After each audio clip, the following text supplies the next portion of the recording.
드디어 자맹이 깨졌습니다.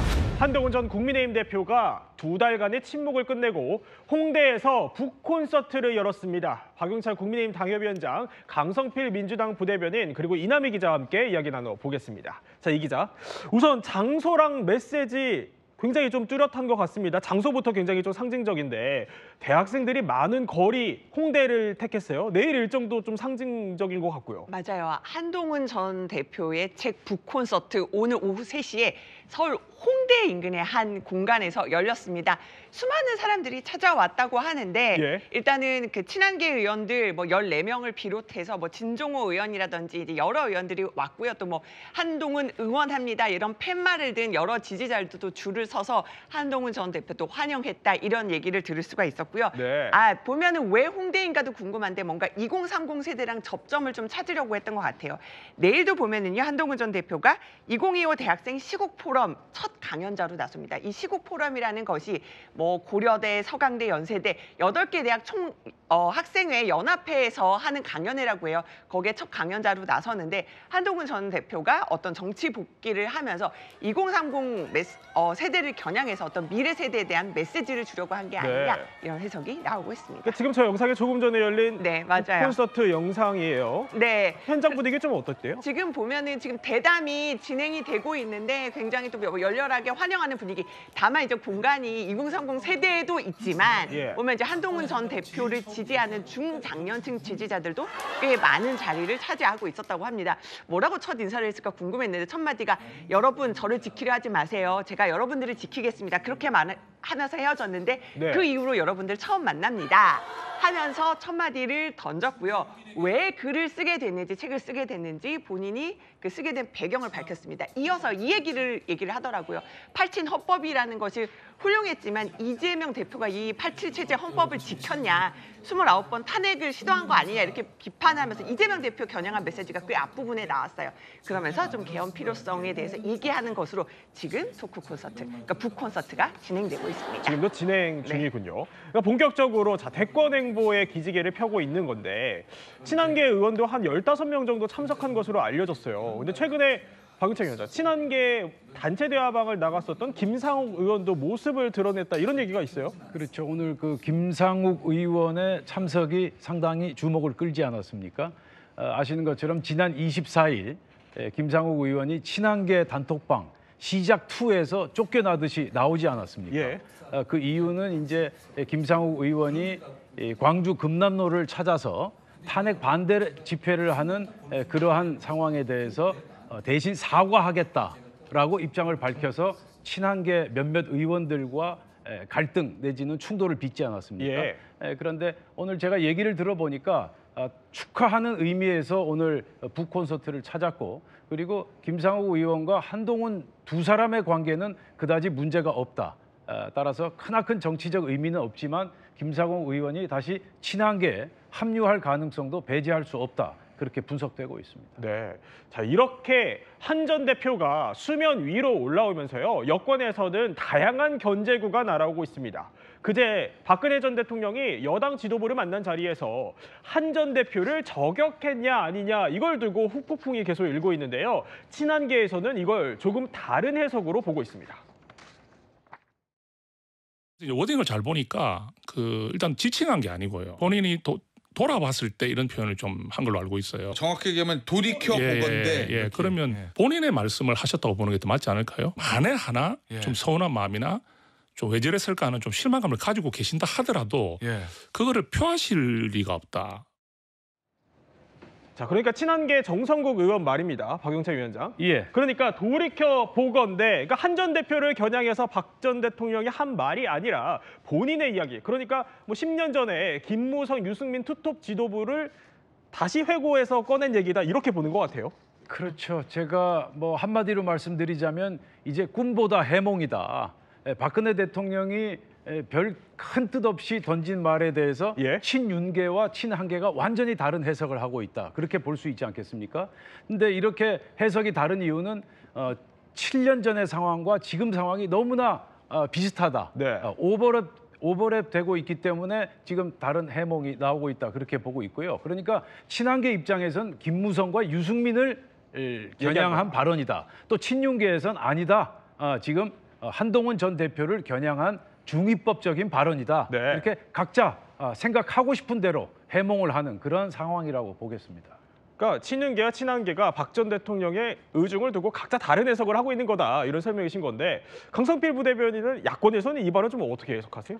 우리 박근혜 전 대통령이 선거의 여왕, 그야말로 정치 베테랑 아닙니까? 예. 이런 분이 누가 그런 발언을 유도한다고 해서 본인의 의도와 다르게 말씀하실 분도 아니고 또 어떤 발언을 하실 때 의미 없이 이 발언에 대한 파장에 대해서 전혀 고려하지 않고 발언하실 분이 아닙니다. 예. 그런 차원에서 봤을 때 저는 박근혜 전 대통령이 확실하게 한동훈 대표를 좀 저격하긴 했구나라고 저는 느꼈습니다. 네. 근데 그럴 만도 한 게 박근혜 전 대통령이실 때 어쨌든 김무성 대표 그리고 유승민 원내대표와 당정 갈등이 그 어느 때보다 심한 그런 어떤 경험이 있으신 분이기 때문에 저는 박근혜 전 대통령으로서는 과거를 회상하면서 또 지금의 상황이 분열로 가서는 안 되는데 예. 한동훈이라는 사람이 나와서 여권이 분열될 것은 뻔히 보이기 때문에 저는 그렇게 박근혜 전 대통령께서 말씀하신 것이 아닌가 그런 의도가 있었다라고 네. 저는 그렇게 봤습니다. 한 전 대표를 겨냥한 거다 이런 해석이신 건데. 자, 그런데 친한계에서는 한편 이걸 지도부 탓으로 돌리고 있습니다. 그러니까 왜 말을 옮겨서 굳이 또 보수 분열을 유발을 하냐. 그리고 또 박 전 대통령도 이 말을 옮기는 걸 과연 찬성하셨을까 이렇게 의문이다라고 반발을 하던데 지도부가 잘못한 겁니까?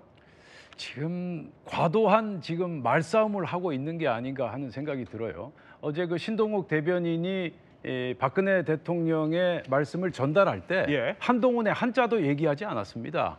박근혜 대통령께서 대화 초반에 날씨 얘기가 끝난 다음에 곧바로 당대표가 사사건건 대립하는 것은 적절하지 않다. 그렇게 이야기한 대목을 그러니까 다시 말해서 박근혜 전 대통령의 통합의 메시지를 전달한다는 차원에서 그렇게 브리핑을 한 것인데 이걸 가지고 아까 제가 말씀드린 대로 꿈보다 해몽이 지나쳐도 너무 지나치다. 그래서 이 정도 상황, 이 정도 수준에서 그만두는 것이 현명하지 않나 저는 그렇게 생각합니다. 자, 유승민 전 의원은요. 배신자 프레임으로 10년 동안 고생했다 이렇게 좀 고충을 토로합니다. 이 정도니까 사실 한 전 대표도 또 비슷한 논란을 좀 미리 차단하고 싶을 것 같은데 이런 가운데 한 전 대표의 등판 이후에 입장이 조금 난처해진 분도 있다고 합니다. 바로 어제 저희 채널A에 출연했던 바로 이분입니다. 예. 원래 저도 그렇고 인간은 누구나 다 실수를 해요. 네. 그죠? 실수하니까 이거에 대해서 중요한 거는 반성하고 잘못했다라고 용서 구하면 저는 이제나요 가능하다고 보거든요. 네. 그래서 한동훈 대표가 저는 그나마 감사하다는 생각이 들었어요. 그런- 이점에 지지하지 않고 예. 다시 돌아오는구나 생각이 들어가지고.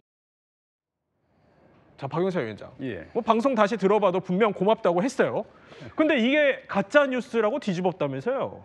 그러니까 이제 그 지지층에서 전한길 선생에 대해서 그렇다면 당신이 지금 한동훈을 지지하는 것이냐? 예. 이렇게 이제 질문하고 들어오니까 전한길 선생으로선 곤혹스러울 수밖에 없는 거죠. 네. 그러니까 전한길 선생의 취지는 한동훈 전 대표가 사과한 부분, 용서를 구한 부분, 그 행동 자체는 본인이 칭찬할 만하다. 네. 그런 의미였는데 마치 전한길 선생 본인이 한동훈 전 대표를 지지하는 것처럼 옹호하는 거죠. 예, 옹호하는 것처럼 그렇게 비춰지는 부분은 결코 아니다. 그 부분을 분명히 한 것인데 그 정도로 지금 우리 보수 내부에서 양쪽으로 완전히 갈라져 있기 때문에 네. 너무나 예민해져 있다. 그래서 한동훈 전한길 선생의 발언에 대해서 우리가 그 진위를 본인이 말씀하신 대로 받아들이는 게 좋을 것 같습니다. 자, 그래서 그런지 전한길 강사는 나 한 전 대표 연락처도 모르고 통화한 적도 없다 이렇게까지 좀 강하게 좀 부인을 하던데, 그러니까 이럴 정도면은 실제로 강성 보수층에서 이번 논란, 이번 발언을 두고 꽤 비판을 많이 받는 것 같아요. 그러니까 이제 누구나 실수는 합니다. 그런데 말을 많이 하면 실수할 가능성이 커지는 것이죠. 이게 방금 전한길 강사의 실수한 포인트인 것 같아요. 그런데 저는 전한길 강사의 또 말을 곱씹어보면 이거 잘못된 말인가? 아니 누구나 실수할 수 있고 또 받아들일 수 있는 거 아닙니까? 그런데 전한길 강사가 그런 말을 뒤집은 이유는 그만큼 보수층에서 한동훈 전 대표에 대한 반감이 엄청나게 강하다는 겁니다. 네. 그래서 저는 개인적으로 한동훈 전 대표가 이런 집토끼들 안에서도 반감이 이렇게 센데 어떻게 집토끼도 겪지 못한 사람이 나가서 산토끼를 잡을 수 있을까? 그래서 이 배신자론이 한동훈 전 대표에게는 앞으로 큰 걸림돌이 될 것이다. 그래 걱정되는 상황입니다. 그러니까 집토끼 단속도 못 하는데 무슨 산토끼 잡냐 이렇게 야권에서는 보는데 사실 뭐 한 전 대표 측도 썩 달갑지 않은 듯한 반응을 내놓고 있습니다. 자, 친한계 정성국 의원은요. 한 전 대표의 모든 행적에 대해서 평가했다고 생각하지도 않고 또 그럴 상황도 아니다 이렇게 맞받아칩니다. 어쨌든 간에 자 박용철 위원장 뭐 강성층의 우호적인 여론이 사실 좀 필요해 보이는 상황 아니겠습니까? 한 전 대표 측 입장에서도 그런데도 그렇게 적극적으로 나서진 않는 것 같아요. 저러한 편가르기, 저 사람은 안 되고 이 사람은 된다라는 그 편가르기 정서가 지금 우리 보수 내부에서 가장 큰 적이다 저는 그렇게 생각합니다. 예. 지금 전한길 선생이 한동훈 전 대표를 칭찬했을 경우 친한계에서는 그걸 긍정적으로 받아들이는 열린 자세가 필요하지 않나 하는 생각이고요.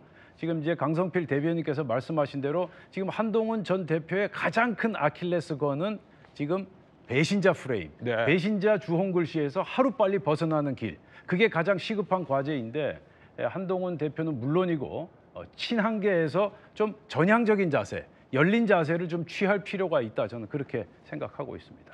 자, 이 한 전 대표가 기지개를 켜면서 여권은요 그 어느 때보다 일단 많은 후보로 경선 흥행을 좀 기대하는 눈치입니다. 그래서 그런지 뭐 전직을 찾는 주자들의 발걸음도 계속 빨라지고 있는 것 같습니다. 박용철 위원장, 오늘 알려진 소식인데 한 전 대표가 YS 차남, 그러니까 김현철 이사장을 찾아가게 알려졌고 또 오세훈 시장은 이명박 전 대통령을 찾아갔어요. 각각 이유가 뭘까요? 속내가 뭐라고 보십니까? 그렇죠. 이제 순차적으로 다 찾아가는데 이제 한동훈 전 대표는 이제 김현철 이사장 그리고 오세훈 시장은 이명박 전 대통령 어제 찾아갔죠. 예. 그러니까 지금 사실상 지금 조기 대선 행보가 시작됐다 그렇게 볼 수 있는데요. 사실 지금 보수층 내부에서는 이 같은 행보에 대해서 그렇게 달갑지 않은 시선으로 보고 있다라는 점 제가 꼭 말씀드리고 싶고요. 지금 아직 윤석열 대통령 탄핵 여부가 결정이 안 되지 않았습니까? 예. 이러한 상황에서 너무나 이 속도를 많이 낼 경우 과속에 따른 사고가 발생할 수 있다. 그래서 지금 조기 대선에 나서려는 후보들도 속도 조절을 좀 할 필요가 있다라는 생각이 듭니다. 지금 여기저기서 북콘서트 열고 책 내고 또 전직 대통령 찾아가고 하는 행보가 본인들로서는 당연히 급한 상황에서 취할 수 있는 행동이겠지만 그러나 이를 바라보는 보수층 유권자들의 시선도 한번 생각해 봐야 된다. 그리고 일에는 순서가 있다. 일단 윤석열 대통령에 대한 탄핵 여부가 결정된 다음에 이 같은 행보를 보여도 그다지 늦지 않을 것이다. 그 말씀을 꼭 드리고 싶습니다. 그러면은 한 전 대표, 오세훈 시장, 홍준표 시장 열심히 움직이는데 세 분 다 좀 부적절하다고 보시는 거예요? 글쎄요, 이제 그 본인 입장에서는 지금 하루하루가 중요하다. 지금 그 대선 준비 기간이 불과 두 달에 불과하지 않습니까?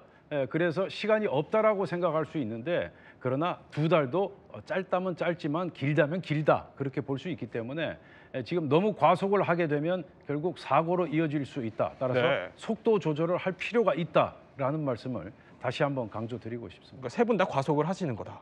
저는 그렇게 보고 있습니다. 자, 이명박 전 대통령을 만난 또 다른 잠룡이 있죠. 홍준표 시장인데요. 홍준표 시장은 3년 만에 나 서울로 다시 올라오게 될 수도 있다. 이렇게 SNS에 글을 적으면서 좀 심란하다 이런 심경을 올렸습니다. 박용철 위원장, 사실 이 정도면은 뭐 사실상 대권 도전 거의 선언하신 거나 다름없는 것 같아요. 홍준표 시장다운 페이스북 글이었는데요. 결국 이제 본인이 흑수저 출신, 7살 때 고향인 경남 창원을 떠나서 경남 지역 일대를 전전하다가 18살 때 호롤단신 서울로 올라왔다. 그러니까 이 보수층 유권자를 비롯한 국민들에게 어떤 감성적인 그런 동정심을 호소하는 그러한 지금 전략을 구사한 것이다. 제가 볼 땐 홍준표 시장 입장에서는 굉장히 시의적절한 그러한 페이스북 글을 띄웠다고 생각합니다. 자, 아까 박용철 위원장께서는 뭐 세 분 다 과속을 하시는 거다라고 평가하시는데 어떻게 보십니까?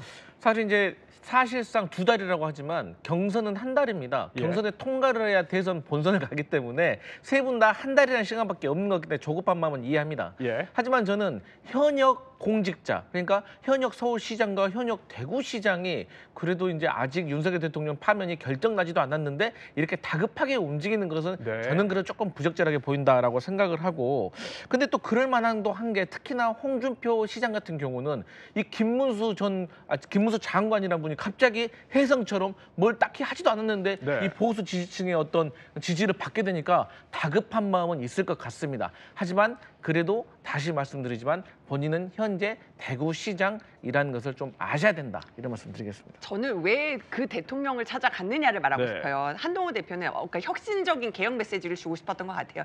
왜냐하면 YS는 뭐 금융실명제라든지 여러 가지로 처음에 정권을 군사 정권을 교체하면서 그렇죠. 굉장히 혁신적인 아젠다를 들고 나왔고 거기에 대한 아이디어를 얻고 싶었던 걸로 보이고요. 오세훈 시장이 또 이명박 전 대통령을 만난 것은 뭐 서울시장 선배기도 하고요. 성장에 대해서 어떤 경제 성장 이런 거 좋은 구하러 갔다고 얘기를 하거든요. 그 어떤 대통령을 찾아갔느냐도 하나의 메시지로 생각하고 또 이 주자들이 각자의 그 선배를 택한 게 아니냐 뭐 이렇게 해석도 가능할 것 같습니다. 네, 뭐 여권도 야권도 여권의 후보들이 또 과속을 하고 있다 이런 데는 이견이 없는 것 같은데, 그런데 다음은 또 하나 살펴볼 게 있습니다. KND비아 구상으로 때 아닌 사회주의 논란에 휩싸인 이재명 대표 이야기인데요. 이 대표 반기업이다 이런 공격에 또 이렇게 맞받아쳤습니다. 그리고 국민의힘도 좀 채통을 좀 지켜야 되지 않겠어요. 국민들께서 뭘 아무것도 모르는 사람들도 아니고 다 알 거 알고 판단 다 하시는데 말꼬투리 잡아가지고 왜곡하지 말고 있는 걸 놓고 누가 더 잘하나를 한번 논쟁을 해보면 좋겠습니다. 자, 박용석 위원장, 예. 뭐 여권에서는 이런 얘기까지 나와요. 그러니까 안철수 의원과 유승민 전 의원이 저렇게까지 맹비난을 쏟아내고 있는 겁니다. 근데 이 대표는 어쨌든 뭐 이런 여권에서 나오는 비판들 나 꼬투리 잡는 거다, 그러니까 꼬투리 잡지 말라 이렇게 일축을 하면서 국민의힘을 향해서 오늘 공개 토론하자고 또 맞받아치더라고요. 공개 토론 그렇죠. 응할 것 같습니까, 국민의힘이? 예. 충분히 공개 토론을 한다면 저는 매우 긍정적인 우리 정치 발전이다, 그렇게 생각합니다. 그러니까 지금 이재명 대표께서 꼬투리 잡지 마라라고 언급하지 않았습니까? 그런데 지금 정치권 전체적으로 보면 어떤 정책에 대한 평가나 분석, 대안 제시보다는 말꼬리 잡는 그러한 상황이 저희들 입장에서도 굉장히 보기 좋지 않다. 네. 예를 들어서 뭐 문맹이다, 무지의 소치다, 뭐 그런 발언들 있지 않습니까? 이런 발언들은 결코 바람직하지 않고, 뭐 이재명 대표께서 이번에 이슈를 잘 던졌다. 네. 저런 부분도 우리가 다 함께 한번 생각해 볼 만한 가치는 있다. 그러나 이재명 대표도 충분히 비판받을 수 있다라는 그러한 입장에서 허심탄회하게 국민의힘의 비판을 받아들여야 된다. 저는 그렇게 생각합니다. 여권이 말꼬투리를 잡는 겁니까? 저는 이제 어쩔 수 없다고 생각합니다. 그러니까 여권으로서는 속이 타 들어갈 겁니다. 왜냐하면 여권에서 조기 대선은 말할 수 없는 비밀인데 이재명 대표는 이렇게 정책을 하나씩 두씩 막 던져버리니까 이게 대응이 안 되는 겁니다. 그런데 사실 대단히 간단하고 심플한 어떤 논리거든요. 간단합니다. 정부가 앞으로 좀 더 유망한 기업이 있으면 어떤 그 기업의 기술을 발전시킬 수 있게 재정을 투입하고 그 재정을 투입하는 과정에서 지분을 획득하고 네. 그 회사가 돈을 많이 벌면 또 당연히 지분을 투자한 만큼 그 돈을 벌 수 있게 되고 당연히 그 돈이 국가의 재정으로 흘러가게 되고 그게 당연히 국가의 세금을 내는 국민들의 세금 부담이 줄어드는 결과가 있기 때문에 그것을 단순하게 표현한 건데 무슨 사회주의라고 얘기하는데 사회주의는 일단 주식시장이 없다는 점을 분명히 말씀드립니다. 네. 자, 뭐 이렇게 정치인들은 사실 뭐 이렇게 쓴소리를 한다고 쳐도, 그런데 업계에서도 쓴소리가 나온다고 해요. 보니까 자, 이재용 소카 전 대표가 올린 글인데 과거부터 반성하라 이렇게까지 일격을 날립니다. 맞아요. 이게 타다 기억하실 겁니다. 제가 타다 금지법 통과될 때도 열심히 취재를 했었는데 이게 지금 그 기술의 발전은 법이 못 따라간 사례다 이런 얘기가 많았어요. 택시 사업자가 아니면 이렇게 운송 영업 못하게 하는 그런 법이잖아요. 그러다 보니까 타다 금지법 좀 통과시키지 않아달라. 우리가 우리 지분도 내놓을 수 있다. 30% 정도. 그러니까 이재명 대표가 제안했던 그 아이디어를 먼저 이 이재용 대표가 던졌던 거예요. 근데 그때는 아랑곳하지도 않더니 반성도 없이 네. 갑자기 이 방안을 내놨다. 그러니까 혁신 기업도 저주하면서 발목 잡았다가 왜 이제서야 이런 얘기를 하냐. 과거부터 반성해라 이렇게 정말 통 안에 쓴소리를 한 겁니다. 네. 과거부터 반성하라는 소카 전 대표의 말 어떻게 받아들여야 될까요? 죄송한 말씀입니다만 어쨌든 큰 틀에서 봤을 때는 기존의 택시 업계와의 갈등이 있는 것이고 저는 개인적으로 이 타다라는 게 혁신기업입니까? 이 기술 자체가? 저는 그런 건 아니라고 생각을 해요. 그렇기 때문에 엔비디아와 타다를 비교하는 것은 예. 비교의 대상이 아니다. 하지만 어쨌든 이런 법에 있어서는 또 비난이 있다고 하면 민주당이 좀 겸허하게 받아들이고 검토할 필요도 있다. 저는 그런 생각은 해봅니다. 자, 이 엔비디아 구상을 놓고 뭐 이 구상 자체가 그럼 현실성이 있는 거냐 없는 거냐 이걸 두고도 계속 논란이 일고 있는데요. 이재명 대표 오늘 대만의 TSMC도 초기 정부 투자 지분이 48%나 됐다 이렇게 좀 맞받아치고 있습니다. 어떻게 좀 들으셨어요? 그렇게도 고려해볼 여지가 있는 겁니까? 저런 논의는 충분히 한번 해볼 만하죠. 예. 그런데 지금 이재명 대표께서는 하나만 말씀하시고 두 가지는 또 말씀을 안 하셨어요. TSMC 같은 경우 이제 초기 정부 지분이 48%였지만 네. 지금 몇 퍼센트인 줄 아십니까? 6% 약간 넘습니다. 이제 TSMC가 초기에 출범할 때에는 정부에서 적극적으로 밀어준다는 차원에서 지분을 확보했지만 네. 어느 정도 이제 TSMC가 가동되기 시작한 다음부터는 혁신적인 민간 영역에서 TSMC를 경영하고 운영해 나갔다. 예. 그래서 지금 지분이 6%. 그래서 제가 다시 한번 말씀드리지만 이재명 대표께서 말씀 취지는 알겠지만 예. 말씀을 조금 잘못하신 부분은 분명히 존재한다. 엔비디아 지분의 30%는 모든 국민이 가질 수 있도록 나눠주겠다. 이 나눠주겠다라는 부분에 대해서 국민의힘을 비롯한 많은 국민들이 걱정을 하는 겁니다. 네. 그래서 사회주의냐, 배급 사회로 가자는 것이냐 이런 비판이 충분히 나올 수 있는 그러한 발언을 이재명 대표가 했다라는 점을 다시 한번 제가 말씀드리겠습니다. 자, 이 대표 사실 경제 행보 요새 거침없습니다. 계속해서 경제 아젠다를 선점하려는 것 같은데 오늘은요 또 한국경제인협회와 간담회를 가졌습니다. 일각에서는 이 대표가 고도의 전략을 갖고 있다 이런 분석도 나옵니다. 이재명 대표가 상당히 영리한 게 한국판 엔비디아 발언이 대장동 재판에 대처하는 그런 무기 중에 하나 아닌가. 이재명 대표가 말하려는 요지는 그건 것 같아요. 나는 경제에 대해서 아무것도 모른다. 난 백치다. 네. 나는 진심으로 잘하려는 의도를 가지고 대장동 일당에게 수조 원대의 이익을 몰아줬고 그래서 대장동 일당이 수조 원의 이익을 차지하는 동안 우리는 공익적으로 환수한 부분이 있다. 이런 이제 본인이 바보임을 천치임을 호소하기 위한 고도의 전략이다. 자, 강성필 부대변인, 네. 뭐 김해계사 개인의 의견입니다. 네. 개인의 의견이지만 그러니까 계획된 행보라는 이 일각의 주장에 대해서는 좀 동의를 하십니까?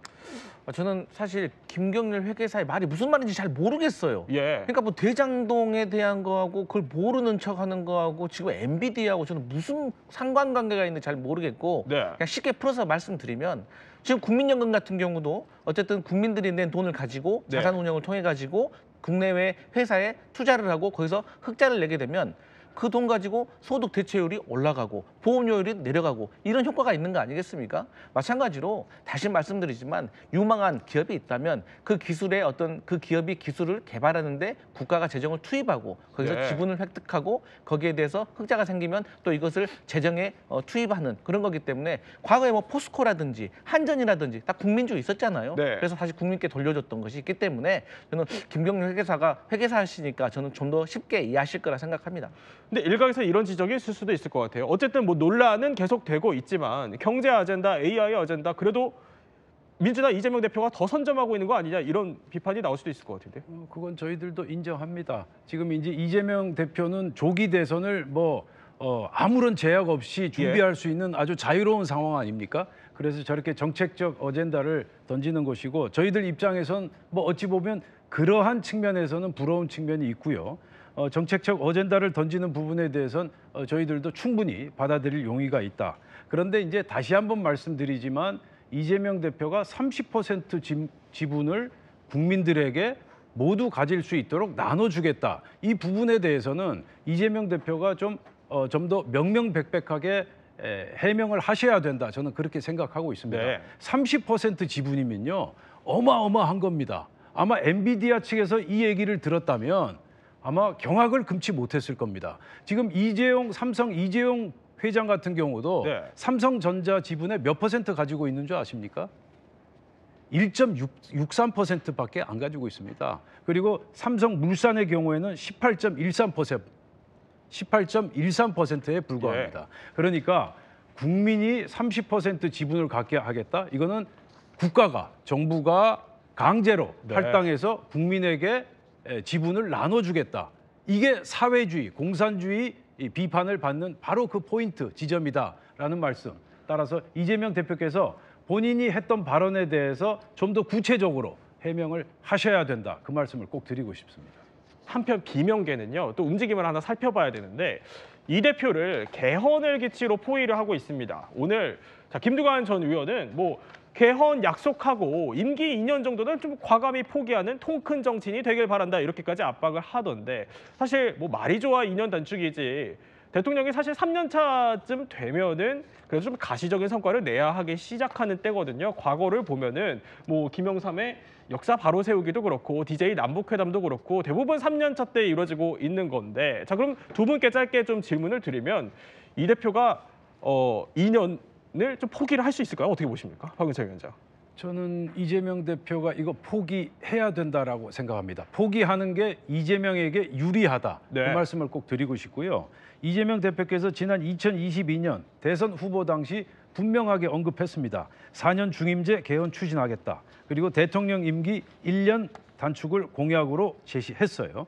그리고 작년 2023년 1월 12일 신년 기자회견에서도 올해 안에 개헌안을 마련하자라고 분명하게 언급했습니다. 네, 이 대표가 받을 수 있을까요? 저는 받아서 안 된다고 생각합니다.